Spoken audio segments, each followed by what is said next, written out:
Amazing, is it not? The Ampelos, one of our newest subjects.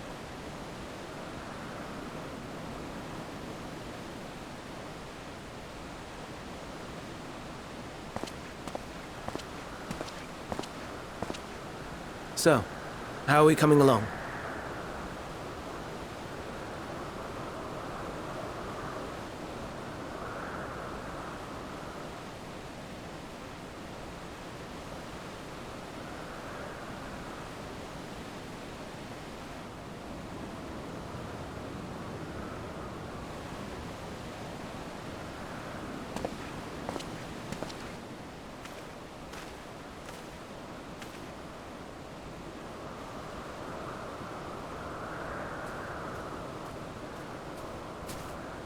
This place is Elpis.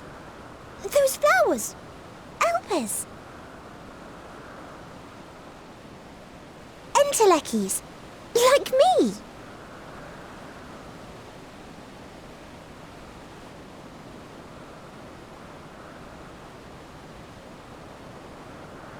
They are a product of Elpis, and so named for their birthplace. A happy accident, born of the hands of a former researcher who loved beautiful blossoms.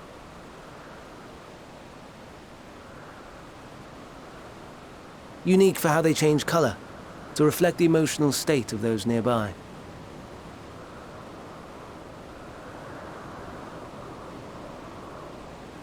Though be it here or elsewhere, they are seldom seen in any hue save purest white. Reflect the emotional state, you say? By what means do they achieve this?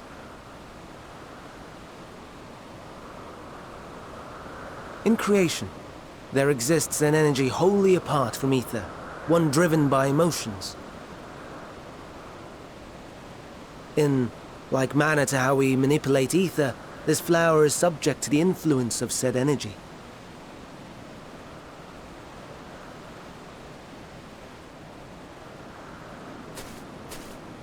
While it has no will of its own, it is sensitive to the prevailing emotion in the vicinity, and reacts by altering its color and vibrancy.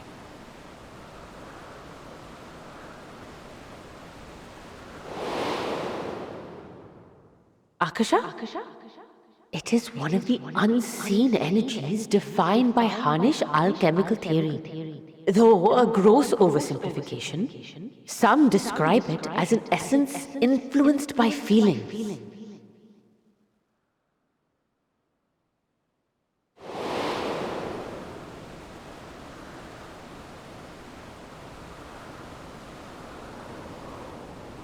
Akasha. Though I'm not familiar with the term, your description suggests it is the self-same energy.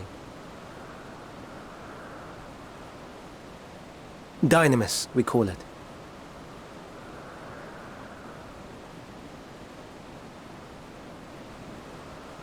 And those entities like the Elpis flower that have the ability to interact with this energy, converting emotions into tangible phenomena, are Entelekis.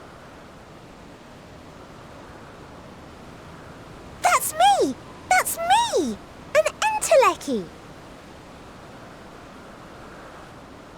That you are, my dear.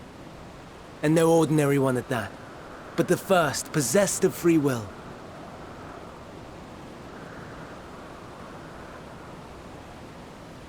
Wait.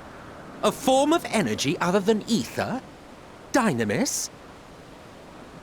I've never heard of such a thing.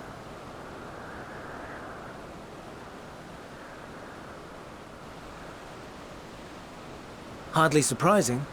Dynamis cannot be seen, much less felt. And though its existence has long been theorized, we had no proof until the flower's serendipitous creation. What's more, Dynamis is far weaker than ether. Under normal circumstances, its effects are drowned out by the latter. On account of which, beings comprised of and reliant upon the ether, like you and I, are unable to make practical use of Dynamis. 'Tis a truly esoteric thing, known to but a select few scholars. Intriguing. Then, given the limitations you described, why create Meteon?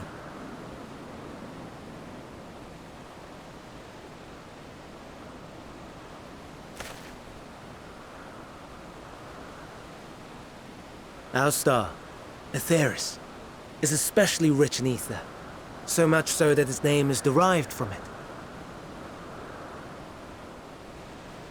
However, when we consider all energy in existence here and in the vast space beyond, Dynamis may account for as much as 68.3%.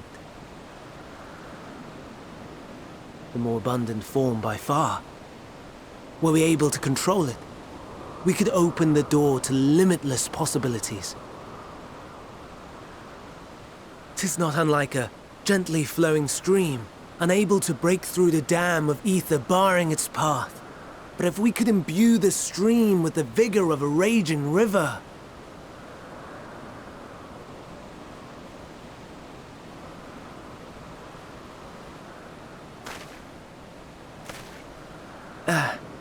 Not that I have such grand ambitions.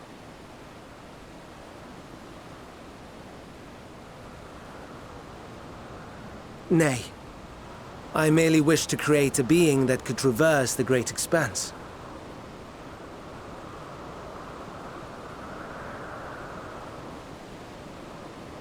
The relative scarcity of ether beyond the bounds of this star was a concern. And so, I looked to another source of energy by necessity.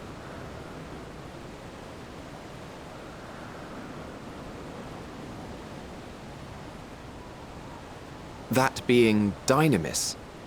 No wonder her ether is so thin. Precisely. Yours is thin too. Like an entelechy. Like me. So...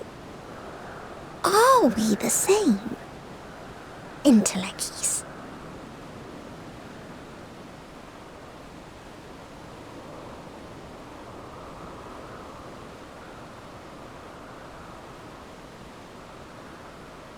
I think not.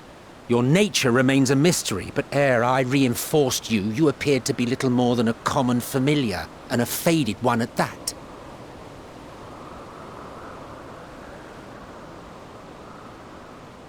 A deficit of ether alone does not an entelechy make.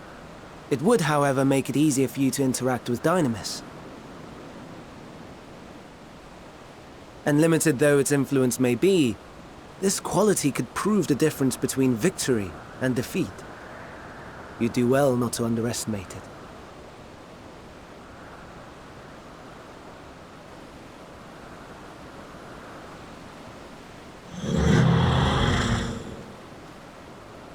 Oh dear. I'd forgotten about the poor fellow.